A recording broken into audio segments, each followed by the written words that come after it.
नमस्कार दोस्तों, मैं अनिल सांकला आपका फिर से यूटर्न डिजिटल यूट्यूब चैनल पे स्वागत करता हूं। दोस्तों, इस वीडियो में हम पजल देखने वाले हैं जिसमें 1 से 5 तक के सवाल हम सॉल्व करेंगे। तो दोस्तों, सबसे पहले इस पजल में जो दे रखा है उसको ध्यान से पढ़ेंगे और नहीं बनेगी पजल तो हिंट के तौर पे साइड में लिखेंगे। तो दोस्तों, इसने बोला कि 7 व्यक्ति हैं और ये 7 व्यक्ति एक ही वर्ष के 7 विभिन्न महीनों। दोस्तों, यहाँ पे 7 व्यक्ति हैं और यहाँ पे 7 महीनों के बारे में बात हुई है। जनवरी, फरवरी, उसके बाद में अप्रैल, मई, जुलाई, सितंबर और दिसंबर। दोस्तों, यहाँ पर ये लगातार जो है मंथ नहीं है, क्योंकि जनवरी फरवरी के बाद में यहाँ पे मार्च नहीं आया है।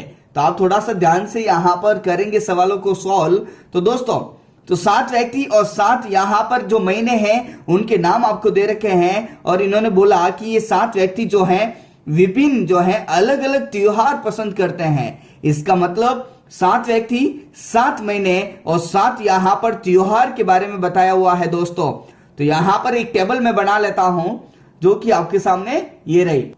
तो दोस्तों, आपके सामने यहां पर मैंने टेबल बना ली है जिसमें यहां पर महीने हैं जो आपको दे रखे थे और यहां पर मैं लिखूंगा महीनों में कितने दिन होते हैं।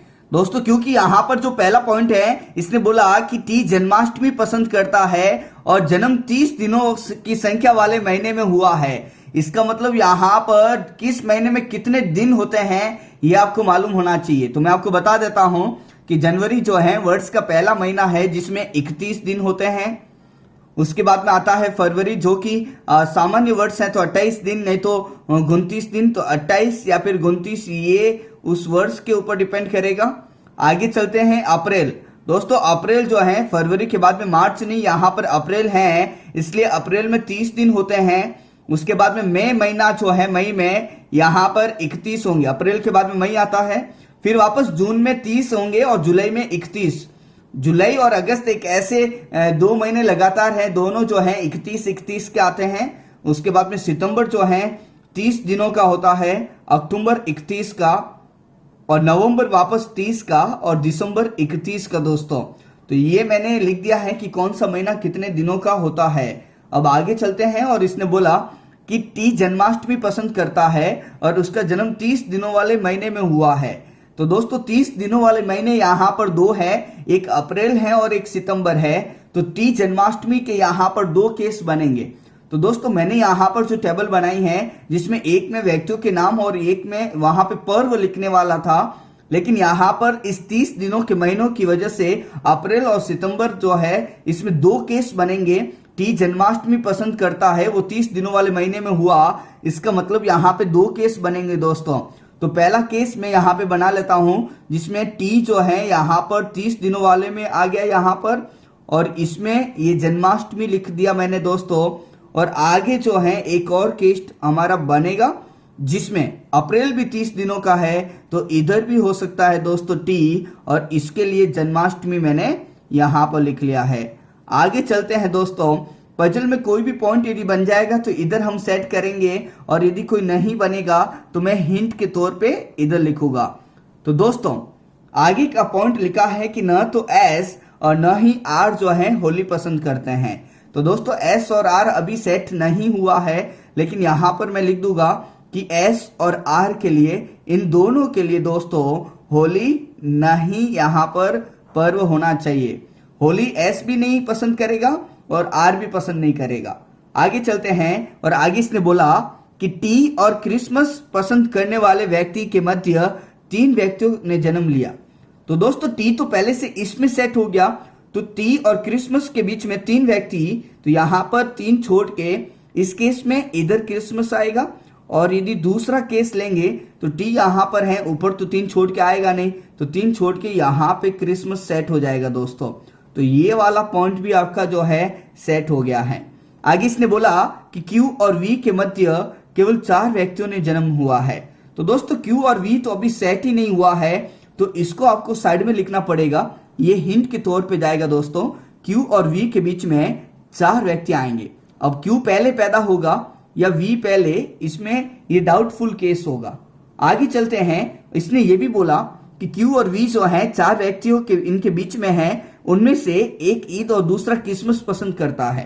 तो दोस्तों, क्यू और वी के लिए यहाँ पर आपका जो है एक ईद और एक क्रिसमस है। इसका मतलब क्यू और वी जो है यहाँ पर आ गया क्रिसमस में, तो 4 छोड़ के ईद आएगा, और 4 यहाँ पर जो है 1 2 3 4, तो दोस्तों यहाँ पर ईद होगी। इस केस में यदि मैं बात करूं तो क्रिसमस यहाँ पे है, क्रिसमस और ईद के बीच में 4 व्यक्ति बैठे हैं, तो 1 2 3, तो यहाँ पर 4 जन्माष्टमी, तो यहाँ पर ईद यहाँ पर है। तो दोस्तों क्यू और वी जो आएंगे वो फरवरी या फिर दिसंबर में ही आने वाले हैं। तो इधर मैं साइड में लिख देता हूं कि इसमें क्यू या वी आएंगे, या फिर इस केस में क्यू या वी आएंगे। इन दोनों में से किसी एक में, इधर क्यू तो इधर वी, इधर क्यू तो इधर वी। तो दोस्तों आगे चलते हैं।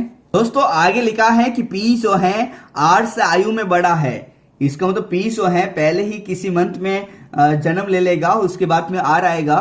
तो यहां पर मैं लिख देता हूं कि पी जो है आर के कहीं पहले आएगा। आगे चलते हैं दोस्तों, और आगे इसने बोला कि उनमें से कोई भी दिवाली पसंद नहीं करता है। तो दोस्तों पी और आर इन दोनों के लिए किसी के लिए भी दिवाली नहीं लिखना होगा हमको, लेकिन पी जो है आर के कहीं पहले ही आना होगा। तो दोस्तों आगे यहां पर चलते हैं, और लिखा है कि पी से आयु में छोटा कोई भी व्यक्ति गुरु पर्व पसंद नहीं करता है। दोस्तों पी से आयु में जो भी व्यक्ति हैं वो गुरु पर्व पसंद नहीं करता है। इसका मतलब गुरु पर्व जो है पसंद करने वाला व्यक्ति पी से बड़ा होगा। तो दोस्तों पी के कहीं ऊपर आएगा गुरु पर्व के लिए। तो यहाँ पर ये फाइनली एक और हिंट आपके सामने आ चुका है कि गुरु पर्व जो है पी के कहीं ऊपर आना चाहिए। तो ये भी हम यहाँ पर सेट करेंगे थोड़ी देर में, जहां पर ये पी सेट हो जाएगा और ऊपर जहां पे गुरु पर्व की जगह बचेगी। आगे लिखा है कि एस का जन्म जो है जनवरी में हुआ। तो दोस्तों यहाँ पे एस सेट हो गया है, और इधर भी इस केस में एस को मैं यहाँ पे लिखूंगा। आगे इसने लिखा कि यू और क्यू जो है दशहरा पसंद करने वाले व्यक्ति से आयु में बड़े हैं। दोस्तों यू और क्यू दोनों ही दशहरा पसंद करने वाले व्यक्ति से आयु में बड़े हैं। तो पहली बात तो ये कि क्यू यहाँ पर आ नहीं सकता। क्यू यदि दिसंबर में आ गया तो उसके नीचे कहीं दशहरा आ नहीं पाएगा। ध्यान से दोस्तों, क्यू अगर यहाँ पर दिसंबर में आ गया तो उसके नीचे कहीं पर भी दशहरा आएगा नहीं। इसका मतलब यहाँ पे वी कंफर्म हो गया, इधर भी इस केस में वी आएगा, और 4 छोड़ के क्यू, तो 1 2 3 4, तो क्यू जो है ईद में कंफर्म है, जो पहले से यहाँ पर लिखा हुआ है। तो यहाँ पर भी क्यू आ चुका है। दोस्तों आगे चलते हैं। आगे यहाँ पर ध्यान से देखोगे तो इसने बोला कि यू और क्यू दशहरा पसंद करने वाले व्यक्ति से आयु में बड़े हैं। इसका मतलब यू भी दशहरा के ऊपर आएगा और क्यू भी उसके ऊपर आएगा। तो इसको भी साइड में लिखना पड़ा दोस्तों कि यू और क्यू जो है ये दोनों जो है दशहरा के ऊपर ही कहीं आएंगे। लास्ट में लाइन लिखी हुई है कि दिवाली पसंद करने वाले व्यक्ति का जन्म जो है 30 दिनों वाले महीने में हुआ है। दोस्तों 30 दिनों वाले महीने जो है अप्रैल और सितंबर हैं, तो अप्रैल और सितंबर में ही कहीं न कहीं दिवाली आएगी।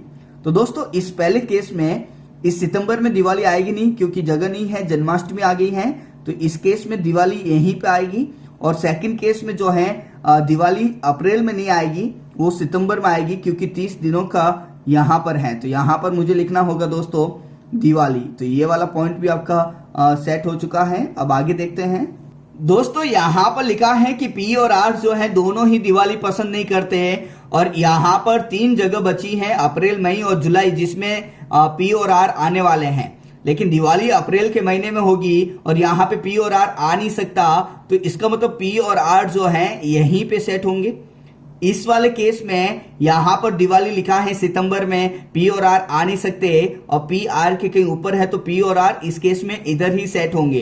तो दोस्तों आपने देखा यहाँ पर जितने भी व्यक्ति हैं सभी व्यक्ति यहाँ पर सेट हो चुके हैं, बस एक नाम यहाँ पर बाकी है, और वो नाम जो है मैं आपको बता दूं कि यू बाकी है।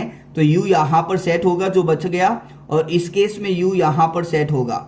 अब आगे इसने बोला कि यू और क्यू जो है दशहरा के कहीं ऊपर होना चाहिए। दोस्तों क्यू और यू दशहरा के ऊपर, तो यू यहाँ पर आ गया, इसके नीचे कहीं कहीं दशहरा होगा, तभी तो यू दशहरा के ऊपर होगा। लेकिन यहाँ पे इस केस में दशहरा सेट ही नहीं हो रहा, तो ये वाला पॉइंट तो आपका गलत हो गया दोस्तों। अब इसमें देखने वाले हैं क्यू और यू जो है दशहरा के ऊपर होंगे। इसका मतलब पी और आर के बीच में ही कहीं दशहरा होने वाला है। लेकिन एक इंपॉर्टेंट पॉइंट ये है कि पी के ऊपर कहीं गुरु पर्व होगा। तो पी यहाँ पर है, तो इसके ऊपर गुरु पर्व के लिए सिर्फ एस की जगह बची है। तो यहाँ पर मैं लिख देता हूं गुरु पर्व दोस्तों। अब बस 2 यहाँ पर त्योहार बाकी हैं। आगे इसने बोला कि एस और आर कोई भी व्यक्ति होली नहीं खेलता है। तो दोस्तों एस के लिए गुरु पर्व आ चुका है और आर होली नहीं खेलता, तो इसका मतलब होली जो खेलेगा वो पी को ही खेलनी पड़ेगी। अब लास्ट यहां पर जो बचा है वो दशहरा, तो यहां पर हम लिख देंगे। तो दोस्तों हमने इस पजल को सेट करने की कोशिश की और जो हिंट यहां पर थे उसको मैंने साइड में लिखे और जो पजल यहां पर बनी है इसको मैंने यहां पर बना लिया है। बहुत ही आसान पजल है दोस्तों। अब इस पर हम आगे 5 सवाल देखने वाले हैं, जिसमें पहला सवाल आपके सामने ये रहा। दोस्तों इसमें पहला जो सवाल दे रखा है वो आपके सामने लिखा है कि निम्नलिखित में से कौन दिवाली पसंद करने वाले व्यक्ति से आयु में बड़ा है। तो दोस्तों दिवाली का यहां पर बात हुई है और दिवाली सबसे यहां पर लिखा है यू। तो दिवाली पसंद करने वाले व्यक्ति से आयु में बड़ा वो होगा जो पहले जन्म ले लेगा। तो ये दिवाली यहां पर यू के लिए है और यू से पहले एस और क्यू आए हैं। तो दोस्तों इसका आंसर एस भी है और क्यू भी है, लेकिन ऑप्शंस में क्या लिखा हुआ है, इसमें एस और क्यू में से सिर्फ एस है। तो आपका जो आंसर होगा वो पहले में सी हुआ है दोस्तों। तो ये वाला पॉइंट भी आपका खत्म हो गया है। आगे चलते हैं, आगे लिखा हुआ है दोस्तों यहां पर लिखा है कि निम्नलिखित में से कौन दशहरा पसंद करता है और उसका जन्म किस महीने में हुआ है। तो दोस्तों इस टेबल में जो दशहरा आया है वो आर के लिए आया है और वो जुलाई में। तो दोस्तों आर और जुलाई यहां पे लिखा होगा तो वो आपका सही होगा। तो सेकंड का जो आंसर होगा वो आपका डी विकल्प हुआ है दोस्तों। अब आगे बढ़ते हैं क्वेश्चन नंबर तीसरा। दोस्तों यहां पर जो तीसरा सवाल लिखा हुआ है इसमें बताया गया है कि पी निम्नलिखित में से कौन सा त्योहार पसंद करता है। तो यहां पर पी आया है मई महीने में, तो यहां पर जो है पी के लिए होली लिखा हुआ है। तो पी जो है यहां पर होली पसंद करेगा। तो तीसरे का जो आंसर हुआ है वो आपका ई विकल्प हुआ है दोस्तों। आगे लिखा है कि गुरु पर्व पसंद करने वाले व्यक्ति का जन्म निम्नलिखित में से किस महीने में हुआ है। तो दोस्तों गुरु पर्व जो है यहां पर सबसे ऊपर लिखा हुआ है। तो गुरु पर्व जो पसंद करता है एस, उसका जन्म जनवरी में हुआ है। तो चौथे का जो आंसर हुआ है वो सी विकल्प हो गया है दोस्तों। आगे 5वां सवाल लिखा है क्यू और दिवाली पसंद करने वाले व्यक्ति के मध्य। दोस्तों पहली बात तो ये है कि दिवाली जो पसंद करता है इसमें लिखा हुआ है यू के लिए। तो इसने बोला कि क्यू और यू के मध्य में कितने व्यक्तियों का जन्म हुआ।